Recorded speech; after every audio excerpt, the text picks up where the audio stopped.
ओम नमः शिवाय। राधे राधे। आइए सुनते हैं सोमवती अमावस्या व्रत कथा। धार्मिक मान्यता के अनुसार इस दिन भगवान शिव के लिए व्रत रखा जाता है।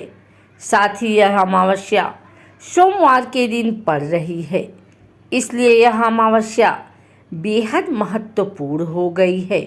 सोमवती अमावस्या के व्रत की कथा सुनी जाए तो जीवन के सभी कष्टों का निवारण होता है। धर्म में सोमवती अमावस्या बेहद खास मानी जाती है। सोमवार के दिन पड़ने वाली अमावस्या को सोमवती अमावस्या कहा जाता है। सोमवती अमावस्या का दिन भगवान शिव को समर्पित होता है। मान्यता के अनुसार आज के दिन जो भी व्यक्ति व्रत रखता है या पितरों का तर्पण करता है, उसकी सभी मनोकामनाएं पूरी होती हैं। सोमवती अमावस्या के दिन स्नान दान का भी महत्व होता है। कहते हैं कि सोमवती अमावस्या के दिन व्रत कथा सुनना बेहद शुभ माना जाता है। आइए सुनते हैं सोमवती अमावस्या की खास कथा।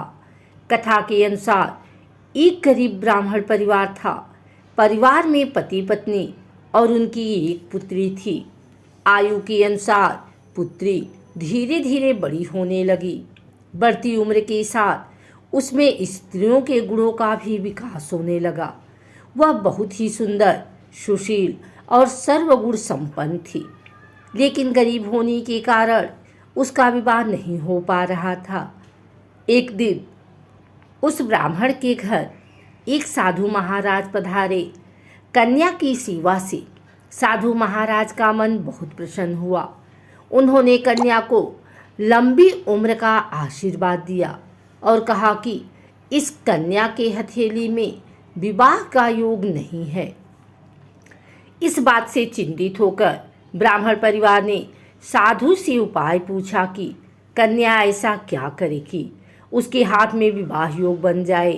साधु ने कुछ देर विचार करने के बाद अपने ध्यान के आधार पर बताया कि कुछ दूरी पर एक गांव में सोना नाम की धोबी जात की एक महिला अपने बेटे और बहू के साथ रहती है, जो बहुत ही संस्कारों से संपन्न तथा पतिपरायण और निष्ठावान है।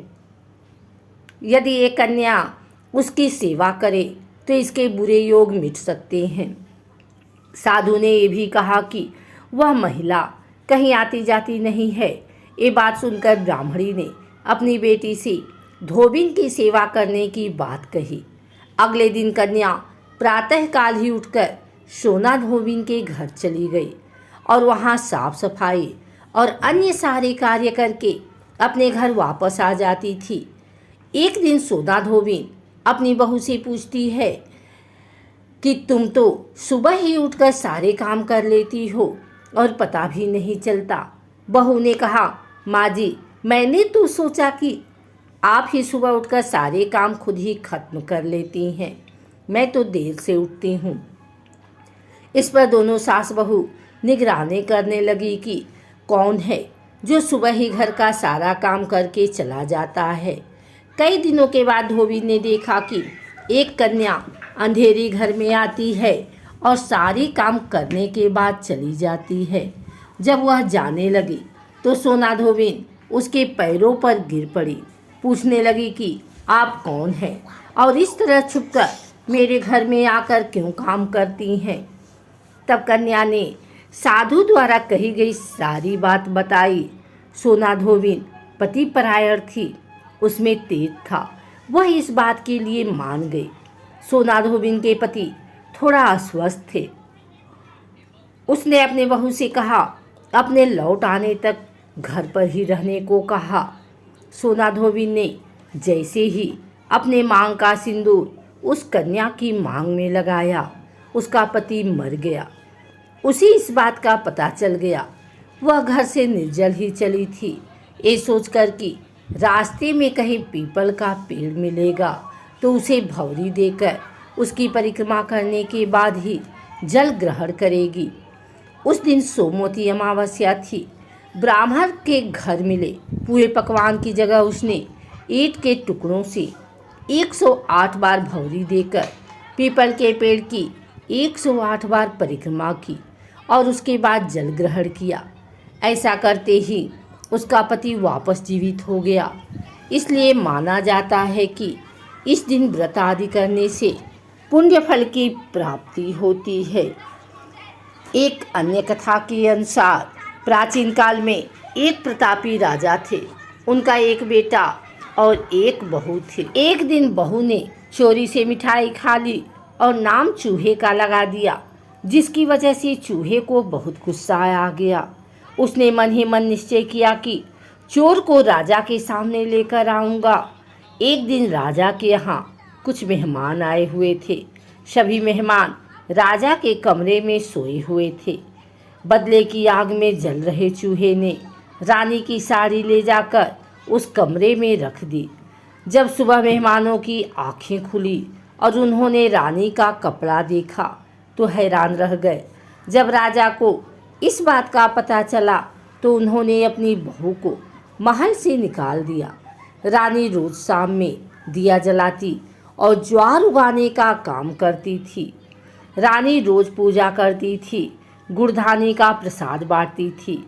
एक दिन राजा उस रास्ते से निकल रहे थे तो उनकी नज़र उन दियों पर पड़ी।